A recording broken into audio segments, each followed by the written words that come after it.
कहा जाता है कि कमान से निकला हुआ तीर, बंदूक से निकली हुई गोली और मुंह से निकले हुए लफ्ज कभी वापस नहीं आते। कुछ ऐसा ही हुआ 1825 में, जब निकोलस वन रसिया का राजा बना। तब वहाँ कई दंगे हो रहे थे, तो राजा ने उस दंगे खड़े करने वाले मुखिया को ही फांसी देने का हुक्म दिया। जब राजा के आदमियों ने उस मुजरिम को फांसी के तख्ते पर चढ़ाया और उसे फांसी मिलने ही वाली थी कि तभी उसके फंदे की रस्सी टूट गई और वो मुजरिम जमीन पर गिर पड़ा। उस जमाने में किसी मुजरिम के फंदे की रस्सी टूटना ऊपर वाले का चमत्कार माना जाता था और अक्सर मुजरिम को छोड़ दिया जाता था। इसलिए राजा के आदमी तुरंत राजा के पास गए और पूरी बात बताई। राजा उसे छोड़ने ही वाला था, तभी राजा के एक एडवाइजर ने उन सिपाहियों से पूछा कि वो मुजरिम जमीन पर गिरने के बाद कुछ बोला था क्या। तब सिपाहियों ने कहा कि हाँ, वो बोल रहा था कि राजा एक ढंग की रस्सी नहीं बनवा सकता, राज्य क्या खाक चलाएगा। और उसी वक्त राजा ने उस मुजरिम को सबके सामने बेरहमी से मार दिया। कहने की जरूरत नहीं है कि रस्सी टूटने पर उसने अपना मुंह बंद रखा होता तो उस पर यह नौबत ही नहीं आती। So always say less.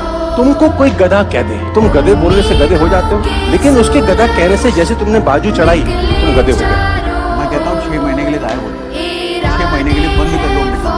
दुनिया वालों को लगे ये मर गया, किसी को कोई अता पता नहीं चले। और 6 महीने खुद पर इतनी मेहनत करो, इतनी मेहनत करो, खुद को इतना समय दो, दुनिया भर के लोग आपका समय लेने के लिए अपना समय लें। मैं कौन सा तुम्हें बचाना चाहता हूँ बुढ़ो।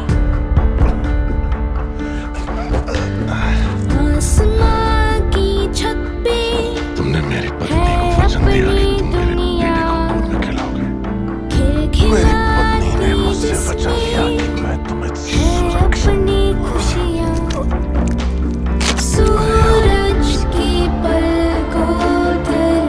मामा, अब थोड़ी देर चुप रहो और मुझे मेरा काम करने दो।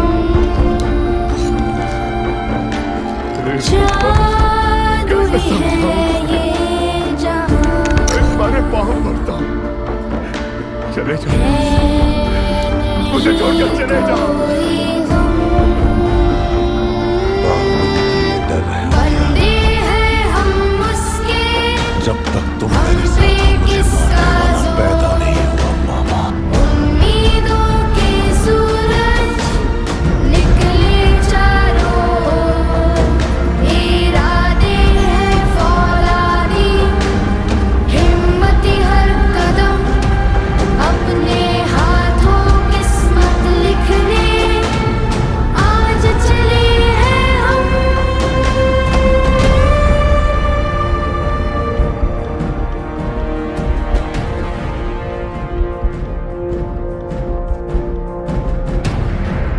अमरेंद्र बाहुबली यानी मैं।